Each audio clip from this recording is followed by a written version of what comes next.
Hi everyone, it's Dr. Ramani. Welcome back to this YouTube channel on all things narcissistic and narcissism. It's a place I hope that gives you education and information to help you navigate the rather treacherous landscape of these difficult antagonistic narcissistic relationships. Today's video is going to take on the issue of the golden child. This video is part of a larger series of family roles that people take in narcissistic family systems. As you hear each of these types, and this series will sort of unfold over a series of weeks.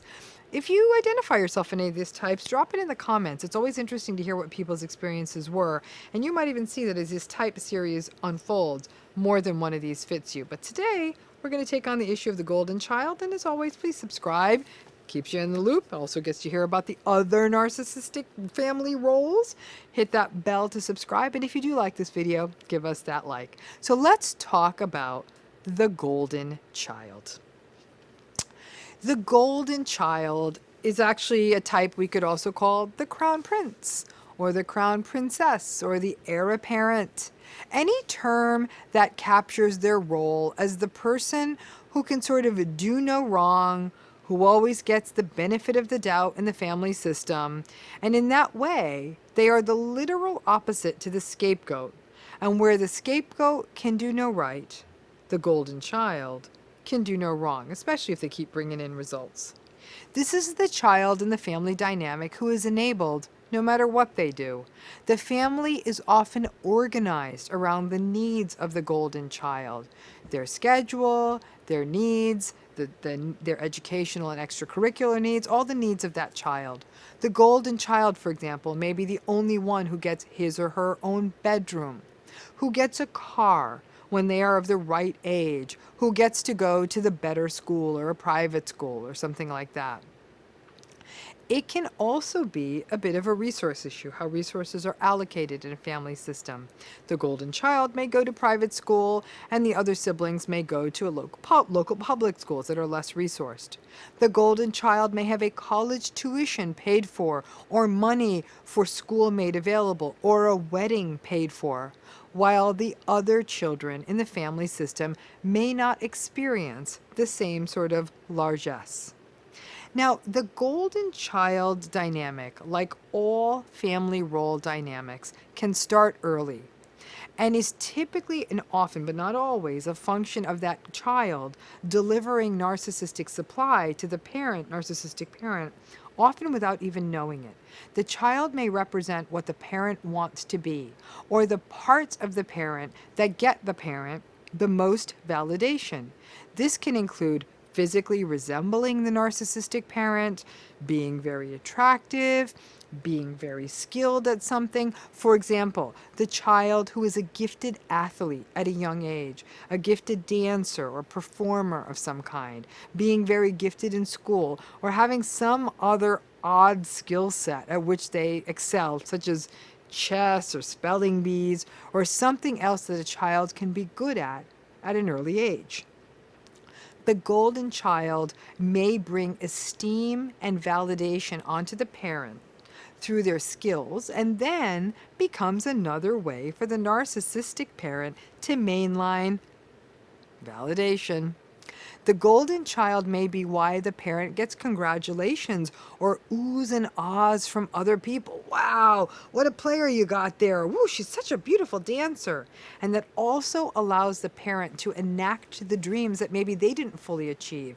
If you've ever seen one of those awful parents on the sidelines at a kid's games, it's so clear that the paunchy, rageful father's athletic dreams never launched, and their golden child is the vessel for their aspirations. Now, another tragic way we can see the golden child paradigm play out is when the child is physically attractive in the way the parent once was or still wants to be. And the child gets celebrated for that attractiveness. And it's almost as though the younger version of the parent is channeled through the child's beauty. Think those beauty pageants with lots of kids in them. Now, being a golden child is not necessarily easy. The scapegoats out there may think it would be an easier role. And yeah, relative to the scapegoat, I can see that it may be. But the golden child does live with many anxieties.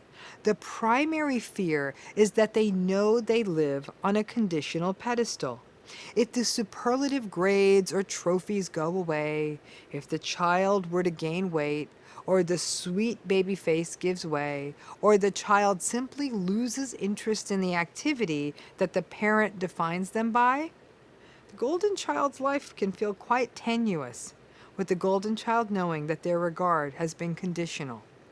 It can be doubly scary if the child sees that there is a scapegoat in the family system and wonders if that could be their fate if they stop delivering supply through their achievements, their appearance, or whatever it is that's getting their parental notice.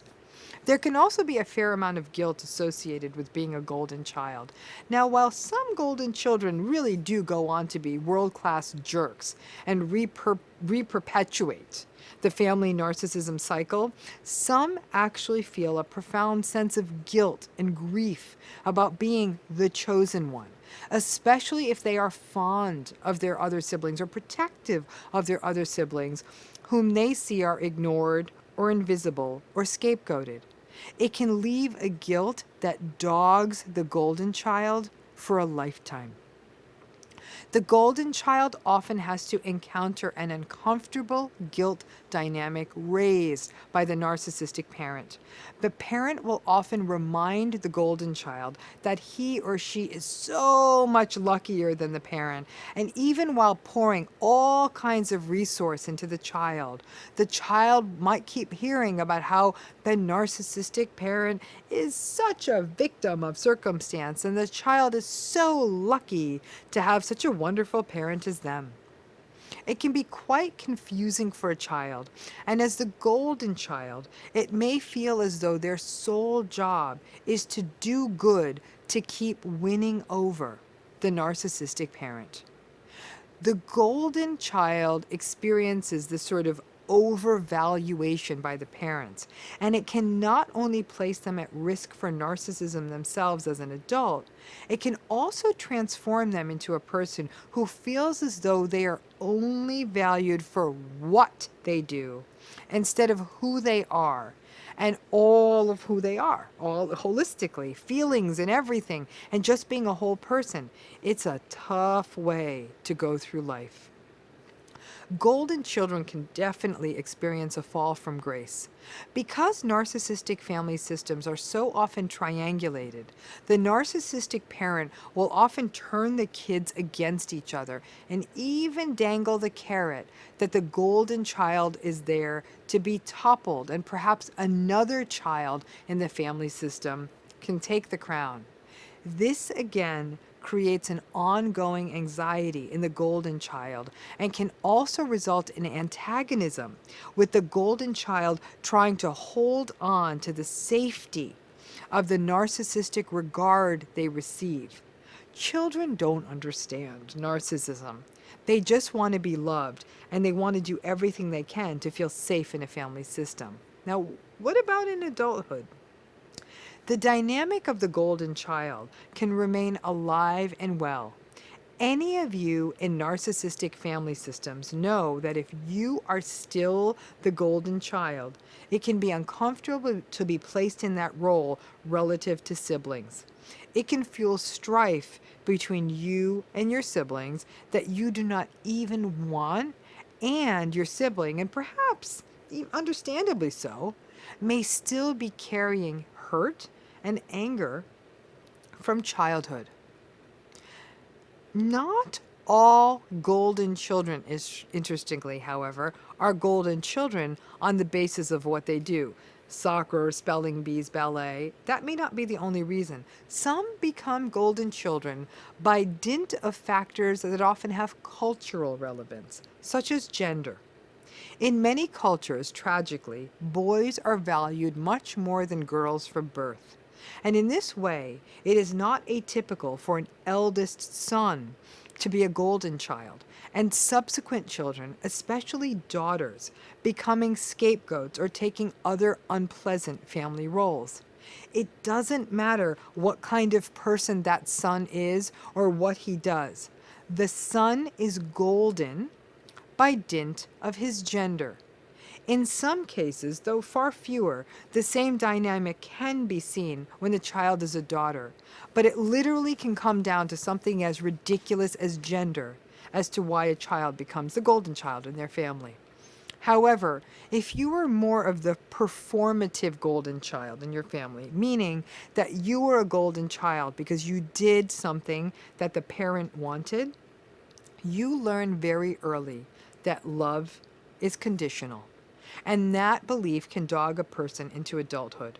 A golden child then falls into the risk of the same kind of performative love going into adulthood and can get into relationships that are conditional or even transactional.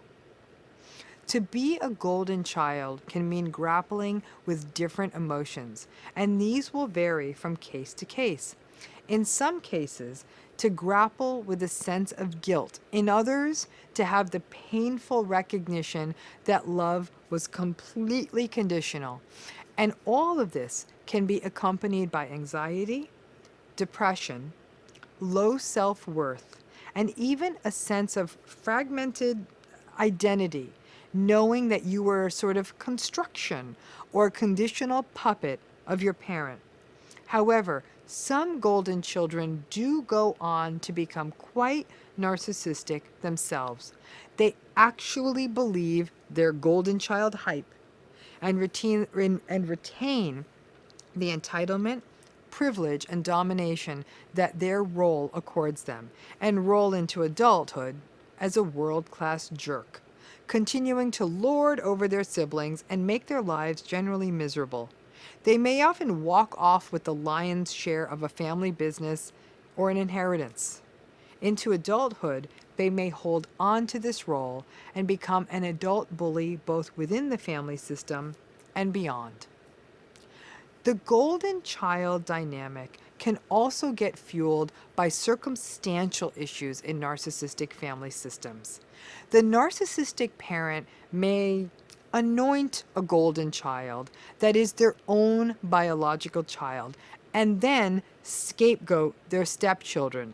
And this can sometimes even go vice versa, with stepchildren transformed into golden children and their own biological child receiving less regard or even being scapegoated. So there are other blended family dynamics that may fuel this as well. Is there anything good about being a golden child? Perhaps. I mean, the golden child may benefit in some ways from the additional resource they may have received, better education, that kind of thing. If they remain a golden child into adulthood, they may walk around with maybe a stronger sense of self and of their place in the world, but since there's such a risk that this may often veer into narcissism, more often than not necessarily a good thing. The only happy ending one might see in a golden child dynamic might be if the golden child, who has a fair amount of power in a family system while they are the golden child, breaks the chains of triangulation and advocates for their scapegoated or ignored siblings, or makes alliances with them despite the narcissistic parent's frustration, and then continues that advocacy into adulthood so that the siblings can become and remain friends. Sadly, so often when the golden child is a child, if they do advocate for their other siblings, they may face the dust heap of scapegoathood or invisibility. And a child doesn't always have the circumspection to face that kind of fear down. But it does sometimes happen, and I gotta tell you, it's really lovely to watch the narcissistic parent twitch and twist in the wind while the siblings draw together, despite the narcissistic parent's best attempts at creating estrangement and chaos amongst them. If you were a golden child, you can see that it was a complicated dynamic and actually may have made you more vulnerable to cognitive dissonance than your other siblings. Remember, that tension, that comes from being angry at a narcissistic parent who is conditional and then feeling bad because the parent does so much for you. The scapegoat may have some dissonance, but not likely as much since the parent is so cruel to them. We tend to see more of a trauma-bonded mess for the scapegoat. There is life after golden childhood. You just need to recognize that never in a family should one child be more special, and that all children deserve to be seen and heard in a family system. And in that way, perhaps in a healthy child, every child is the golden child. Unfortunately, in a narcissistic family system, there tends to be that one. And the triangulated parent loves the chaos of having just one crown prince or princess. Again, those of you who are golden children, share your stories. Drop us a comment. Let us know what that was like. I hope this has sort of illuminated that dynamic of the golden child. Whether you were one or had a sibling that was one, you know what this is about. Hope you liked this. If you did, you can give me that thumbs up if you want. Otherwise, please subscribe, join this community, hit that bell, get notifications. We have content coming out regularly and videos in this whole series of family roles, as well as all topics related to narcissism. Thank you. Bye-bye.